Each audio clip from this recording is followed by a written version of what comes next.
Okay, thank you. So we are really switching topics here. I will discuss various types of oligonucleotide therapies. And this is a summary of all the different ways that oligonucleotides have been used to influence biology. So if we start over here, when an oligonucleotide is taken up by a cell, this can happen through many different types of receptors, but once it's often endocytosed, then it's being recognized by a number of different recognition systems, including toll-like receptors. And this may then generate innate immunity depending on the character of this oligonucleotide. Then, of course, you're well familiar with systems like siRNAs. When you look at microRNAs, there are two different versions. Either you can use microRNA mimics, and that's been attempted in the clinic, or you can use antagoners which block the microRNA and then causes a translational upregulation. The way the field started off was a lot through blocking of mRNA. Then I will introduce what Gapmers are, but these are antisense molecules. Then it was also found out that this is, in many cases, an enzymatic process. You can also make use of oligonucleotides for aptamers, just making a 3D structure which has certain functions. And one thing that has been used a lot recently is to try and influence switching. This is a process, of course, that takes place in the nucleus. So this is a very busy slide, and you will not be able to read it, but it's from a review that we recently wrote for human gene therapy that was just published a month ago. And this shows you in yellow, it shows you the sort of more basic findings, and in this more reddish color, this is where there have been clinical attempts. So I will go through some of these now. So if we start off, really the starting point for oligonucleotide medicines, we can discuss what it is, but I think that one good way of looking at a starting point is to talk about the substitutions that were initiated in 1964. So there are two back-to-back papers that published that show this substitution, and I will soon show you what it looks like. 2 years later, phosphorothioate chemistry was introduced, and this is very commonly used in oligonucleotides. So this is a very useful modification. In these days, it was also noticed that polyiacine will induce interferon. Then it took another 34 years before it was understood how this comes about, but it was demonstrated already then. And another chemistry that is frequently used is 2'-methyl. So if you look at the nucleotides, here you have an RNA molecule, then you have a hydroxyl group here. Here you have the DNA with a hydrogen sitting there. The 2'-fluoro makes the substitution in the 2' position. And likewise, the 2'-methyl then uses what you can say is a starting material, the RNA, takes away this hydrogen and instead puts a CH3 group there. This is actually a nucleotide which exists naturally in certain RNA species. So it's not from that point of view entirely synthetic, but it's only used in certain types of RNA. So this is an RNA-like molecule. Phosphorothioate, then what's introduced here is a sulfur atom. Now this sulfur atom can be in two different positions. So that means that any oligonucleotide that contains more than one linkage will have variants where you can either have this in this form or the other, and that will make some chemical differences. So it means that longer oligonucleotides are always mixtures of these different forms. Okay, moving on then in history here, people learn how to synthesize oligonucleotides. And in 1978, that was really the birth of Antisense. Samechnik and Stevenson published 2 papers in PNAS back-to-back, where they looked at Rao sarcoma virus and inhibited this in cell cultures using very short oligonucleotides. And in those days, because the synthetic oligonucleotides had not really been developed to any major extent, it was very difficult to carry out antisense experiments. What was also then shown the next year was that this is an RNase H-driven process in many instances, as I already mentioned. So you have the antisense molecule, which can of course be steric blocking, but more often there is some enzymatic process involved, which may relate to RNase H, but there could also be other components. So in the mid-80s, it was found out that bacterial DNA has an anti-tumoral effect. And 16 years later, this was shown to be the TLR9 receptor that was responsible for this. So this is also an innate immunity thing, which has nothing to do with sort of sequence-specific binding to any particular molecule. Automated synthesis of oligonucleotides, both in the form of DNA and RNA, were also began to really work in the 80s.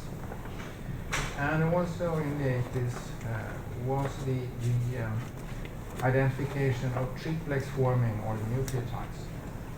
So already in the 50s, it was actually shown that if you had just mixed RNA sequences, you could actually form triplexes, but the understanding of what this really meant was not so great at the time. I should also mention that the first Gapmer patent came. Now we come back to Gapmers. But let's start by looking at triplex forming oligonucleotides. So you're all familiar with sort of the general shape of B-type DNA. So this is B-type DNA. And what you have here is that you have a major group and you have a minor group. Now when triplexes are formed, you have a hybridization which takes place in the major group. So you can see here that the difference from this one to this one is that now you have another molecule that is sort of moving around this axis here. And these can come in 2 flavors, so they can be parallel or they can be anti-parallel. And I will show you what this means in the next slide here. So, Karst Hookstein, in 10 years after the structure of duplex DNA, showed that there was another type of binding. And this is named after him, so this is called Hookstein binding. So, regular Watson-Crick binding, you're of course all familiar with. So in this case you have a base pair here, a G and a C, and you know that there are 3 hydrogen bonds. But the Hookstein bond is from another C which sits here and makes contacts with this oxygen and this nitrogen. So these are the Hookstein binding, and the Hookstein binding are the key things that happen when triplexes are generated. So similar to that, you can have this interaction with a G here, with a C. With an A, you have the regular hybridization, then to a T with the 2 hydrogen bonds. But you can also have an Hookstein interaction with another T. So if you then make sort of a C-T oligo, and you have a stretch that contains polypurines, then you can have quite strong binding of these oligonucleotides. There is another way to do this Hookstein binding, and that's to do reverse Hookstein binding. So this is doing an anti-parallel instead. And here it's a different binding mode. So here you have a G that binds to G. You can also have a T that binds to an A, and you can have an A that binds to an A. So there are different forms here of these reverse Hooksteins. But this is a secondary structure that exists in nature, and that of course also can be exploited when you generate oligonucleotides, but so far it has not been introduced into the clinic.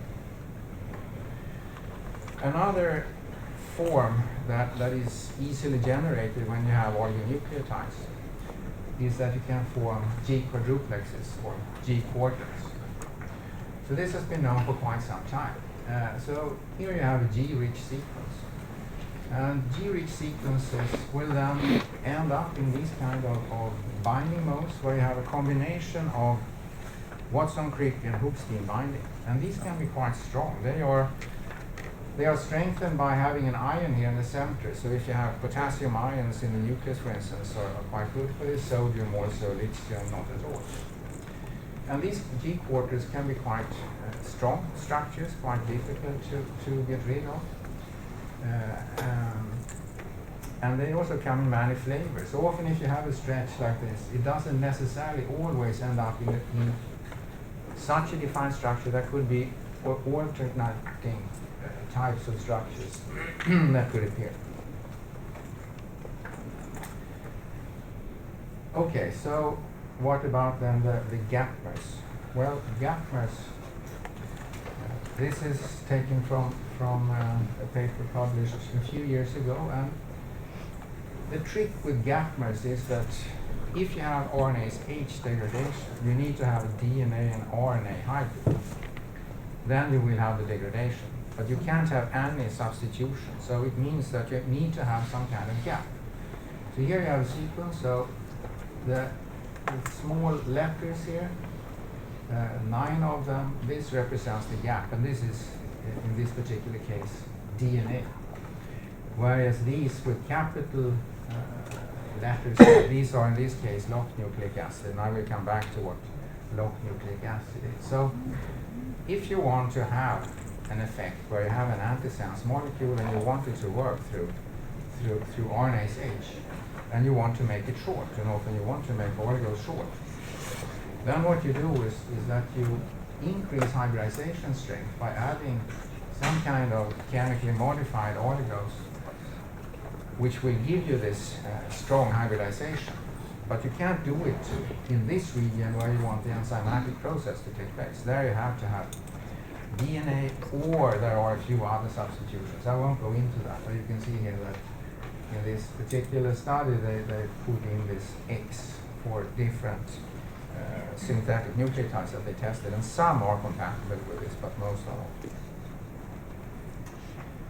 So in the end of the 80s came what you could call the second generation of synthetic oligonucleotides, and this is represented by the morpholino chemistry, followed the next year by PNA, peptide nuclear chemistry, that was invented in Denmark. And if you look at what these look like, you can see that these are quite more different. So this shows you the morpholino, and you can see that the morpholino ring here is like a 6 ring here containing an oxygen here, a nitrogen, and where you have normally, I mean in RNA, where you have the phosphate, you don't, you have a phosphoatom here, but here you have a nitrogen. So this is a very different molecule. It does not at all resemble, it resembles you could say, but it's very different from regular RNA or DNA. So that's why I can really call it the second generation. Same is true for peptide nucleic acids. So peptide nucleic acids, that's based then on having a backbone that does not have any phosphates or anything. It instead is on a peptide backbone. So chemically you can say it's an N2 amino acid glycine backbone. And then on this you put the base. So this looks very, very different. And similar to morpholinos, these are not charged. And there are pros and cons with having things that are not charged. They may become less soluble, for instance, but they can also have certain advantages. Something else that appeared is actually 25-year anniversary for these things done this year. So this systematic evolution of ligands by exponential enrichment, which Celix means, is a way to then develop ligands. And here the interest is not to develop something that hybridizes, just something that has a 3D structure that fits with the purpose that you have. And I'll give you one example here. This is taken from Bruce Salinger's group and his work. So what this shows is, in this case, human thrombin 1 here is the protein, and it has a certain surface, and binding well to this surface does this particular RNA aptamer, and there is nothing strange with that. It sort of fits into this structure. It's a pretty flat surface, but there are still some grooves and so where it fits quite nicely. So you can have very high affinities in binding. So what do you want to use them for? Well, you can use them for all kinds of things. One thing which is a bit interesting, I think, was the Salinger approach. There was not really any need to have things that interfere with coagulation, but sometimes coagulation gets a problem because maybe you block it too much. So the way he reasoned was that he wanted to develop then, in this case, a factor 9A aptamer. So this is what the aptamer looks like. So this has an anticoagulation activity. However, if you have too much of the activity and you want to reduce it, normally you can't do it with existing compounds, but you can do it with this, because if you then use an antidote here, so this one, CGCG, this can sort of be used here to bind to this region of this aptamer, and in doing so, it will immediately, of course, destroy this hairpin.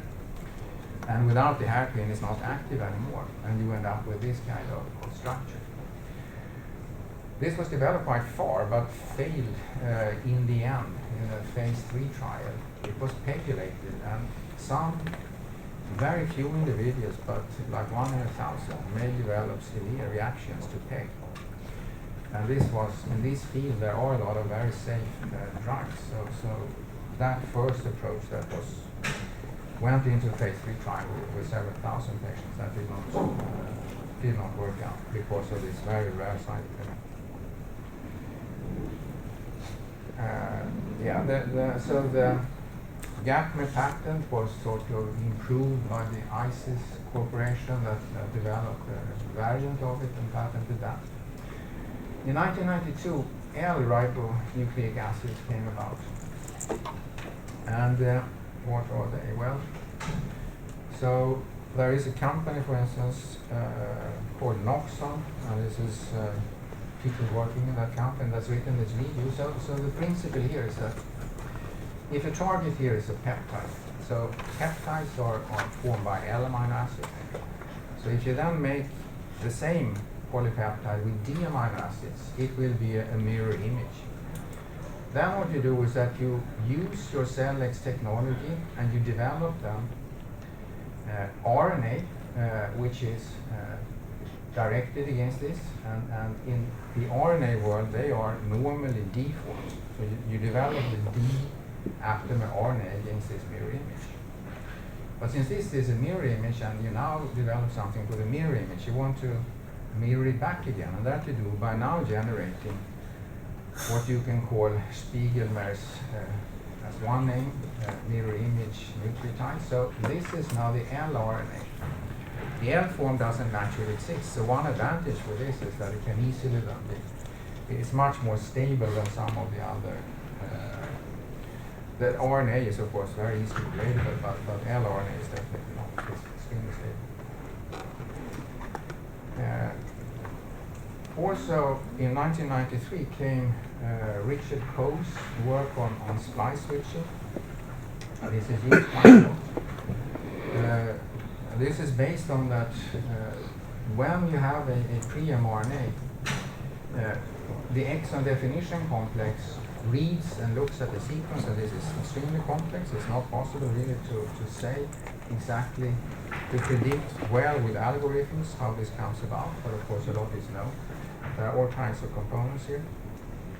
And just from the Samuel work that was published in Journal of Clinical Investigation not so long ago, what you can do here is that in this particular case, this is a patient that has a B-cell deficiency, a gamma-globulinemia in X-linked form. And in this particular patient, there was a pseudo-exon that was inserted, And we screened for a lot of different oligonucleotides to see if we could block the inclusion of that pseudoexon.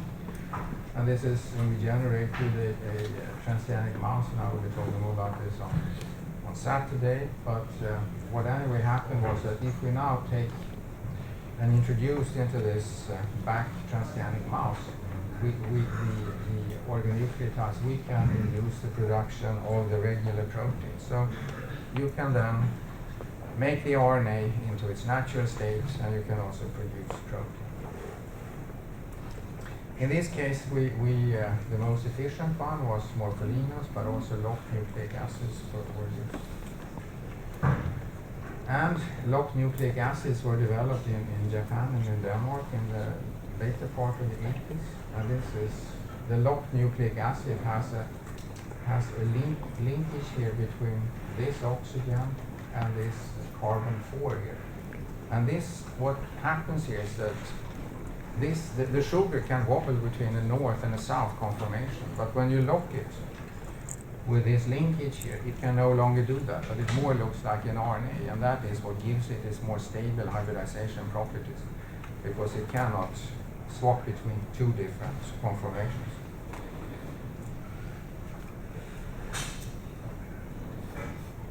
Yes, so I mentioned that it took quite some time. So if we take this TLR3, it was then found that there was a receptor TLR3 that binds to this poly-IC.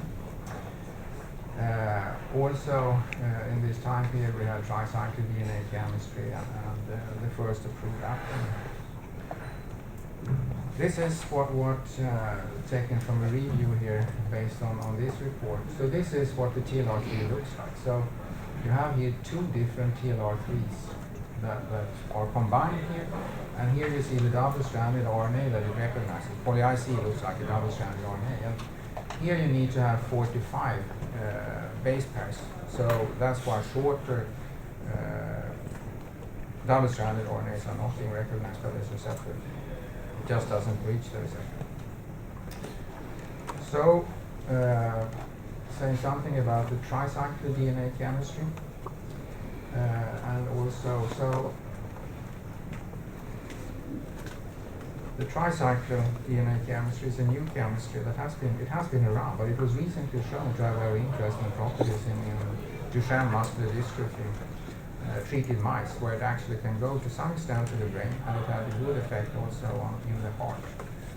And it's the tricyclic comes from that this is the sugar here, and this is the base. And then you see you have another cyclic region here and a third cyclic region here. So this is also an interesting pattern. Yes, so I could also mention then that in 2007, there was the first in-man splice switchover treatment, and that was then in Duchenne muscular dystrophy. It was a Dutch company, Presenza, that sponsored this trial. And there are several trials ongoing now with different chemistries, being 2'-methyl being one, but also using morpholinos. In 2009, there was the first in-man antagonist, and this is semyavirsan is used to combat hepatitis C infections. And the background there is that there is a microRNA, microRNA 122. The microRNA 122 is expressed readily in hepatocytes, and it has an important function in the liver. But it also has an important function for hepatitis C virus. So hepatitis C virus uses this microRNA in order to evolve, to develop its infection. So Santaris, a company which was acquired by Roche, developed this antagonist, and it can, in this paper it was shown here that it can actually interfere with all kinds of developmental stages of the microRNAs. I mean, they are first like a primer, and then like a premer, and then like a mer. And all these stages are susceptible to this treatment. I won't say anything about transport, uptake, except for this one. So what has become rather popular in recent years is to actually go for liver targeting, and then you go for asialoglycoprotein receptor. And this receptor will recognize Gapmer, and this is just from a synthesis that we made several years ago where we made dimers of these trimers. So here you have a trimer, and the trimer is what's being recognized by the receptor. By doing this coupling here, we have sort of a dimer of these trimers, and this was shown to. You can see here that if you add in EDTA into the system, this no longer works, but you can have quite, in this case, you can see that if you have this dimer, you can sort of get a nice shift here. So this is a sort of established method, but it has become much used, for instance, by Alnylam and several other companies for transporting molecules. Okay, so I will then bring back this. So there have been a lot of developments over the years, and I think that by looking at the color here, the more red color, you can see that there are more and more clinical trials in this field. And thank you very much for listening.